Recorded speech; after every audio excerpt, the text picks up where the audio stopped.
As many of you know, I grew up in Europe, and actually my last 2 years of high school were spent in England, not in France, where I went to school there because, anyhow, the schools growing up in France, very rural area, there weren't very good schools, and I asked my parents, so I wanted to study in English, so that was the closest place, and that's where I went. But in England, when you're studying for your high school exams, you only pick 3 or 4 subjects. That's it, for what's called the A levels. So one of my subjects was history, and I spent 8 hours a week studying history. And for one of my 2 years there, it's all intense, a very high level. One of the subjects for 4 hours a week for a whole year was Nazi Germany. And our teacher for the class was this very lovely Oxford grad. And I was the only Jew in that particular class. It was a small class, 6 to 8 people. And it made him very nervous that there was a Jew in his class. And so, lovely guy. But every class, every time he made any comment that had to do with the Jewish people, he would look up at me to make sure I was okay with what he said, which was actually very nice. And he didn't want it to be offensive or traumatic, and he wanted me also to be able to explain how we understood the Shoah and what we went through and what our perspective was. And he made a lot of room for that. And I remember feeling very grateful at the end of the year to him, because he made space for me to share and was sensitive to how it affected me as a Jew, which was better than other experiences I'd had in schooling. So last week was International Holocaust Remembrance Day. And we have 2 days. We have Yom HaShoah, and Yom HaShoah is our internal day. It's instituted by the Rabbanut, right, in Israel. The rabbis in Israel put it on what day? The day of the Warsaw Ghetto Uprising. That's the day for Yom HaShoah, how we remember it. And then there's the International Holocaust Remembrance Day, which was instituted by the UN as the day that Auschwitz was liberated by the American troops.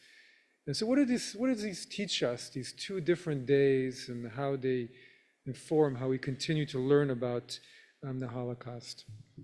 So last week, my wife, Rachel, was reading Mike Sofer, who grew up here, his book, Our Nazi, about the Nazi custodian at OPRF High School, who was discovered to be a Nazi, and all the uproar, and the people in Oak Park who tried to protect him and say he should be forgiven, and those within the Jewish community who want him deported to Germany.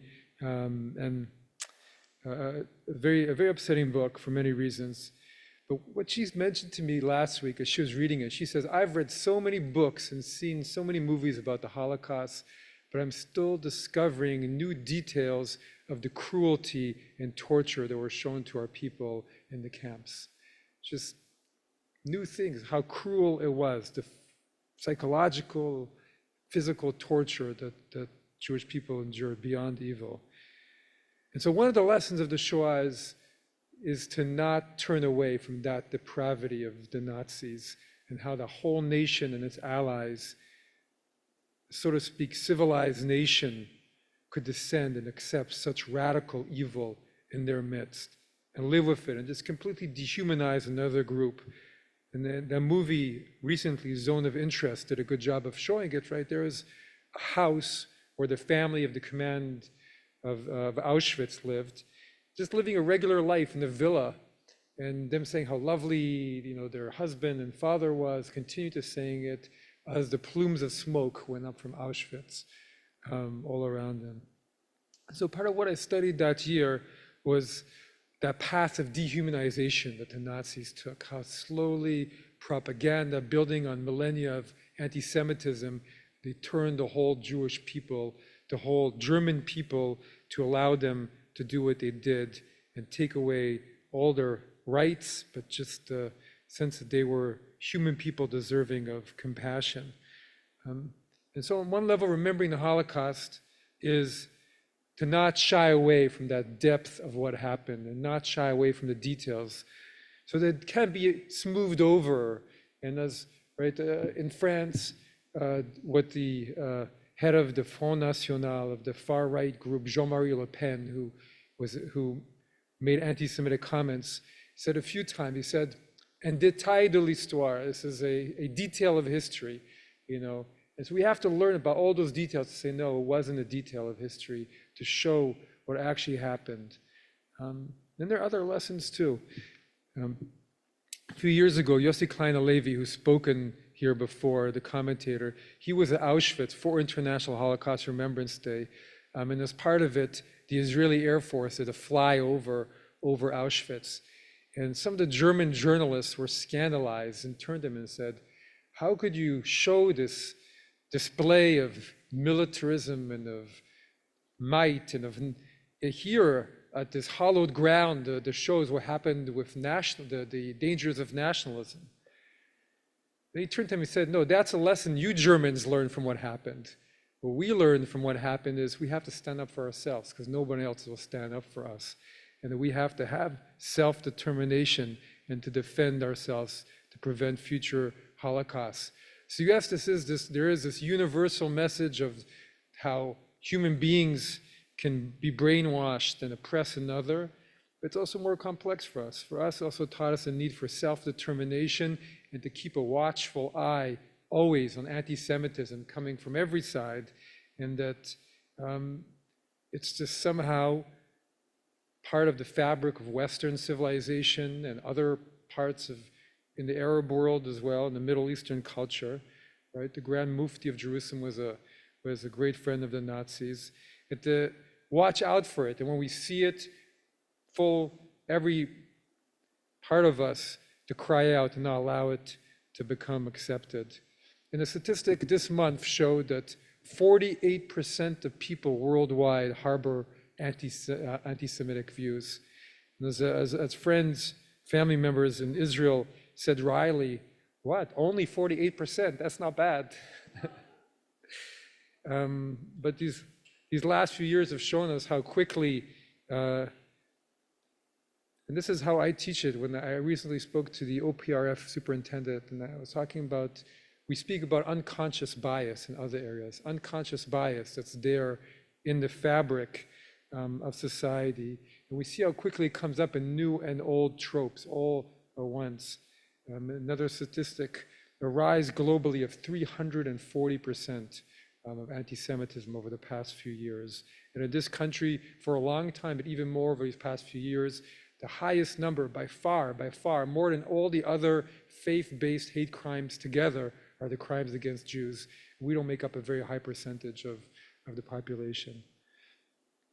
And so what I take from this is one of the lessons of it is that beyond the universal messages of the Holocaust is one about what specific to anti-Semitism, and to learn how anti-Semitism is its own form of hatred and manifests, and that there's this unconscious bias that's seeped into the world's civilizations and part of just culture, from the Merchant of Venice to the protocols of the Elders of Zion that are accepted in large parts of the Middle East as truth.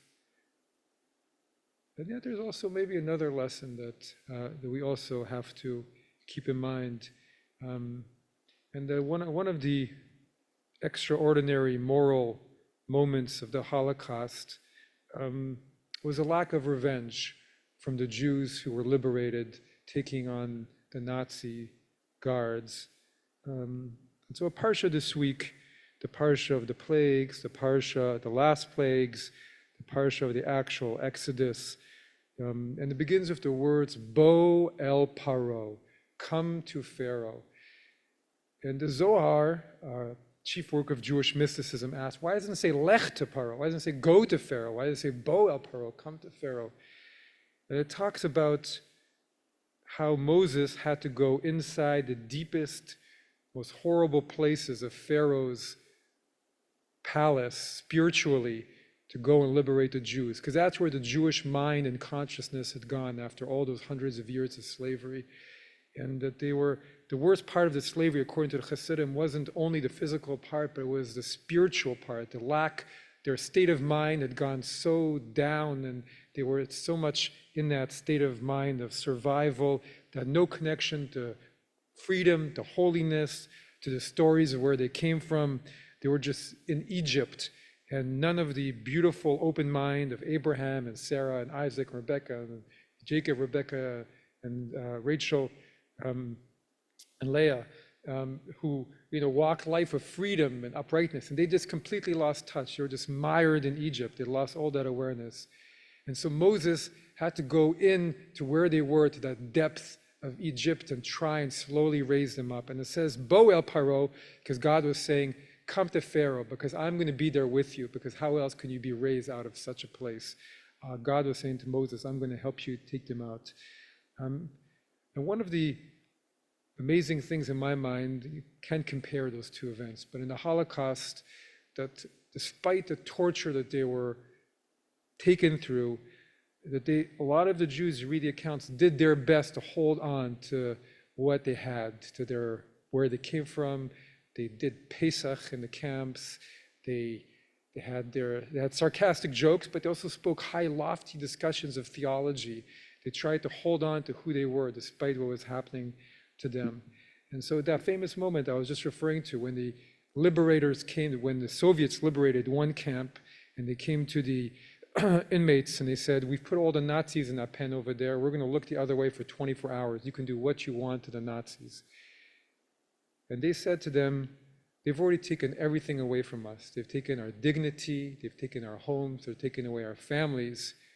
We will not allow them to also take away our humanity, which is the only thing that we have left. But there too is a lesson for us, that despite everything we are enduring, we also should try and hold on to that consciousness of who we are, our awareness of the ideals of Judaism, of compassionate mind, and not allow revenge or hate or anger to be what drives us. So many lessons.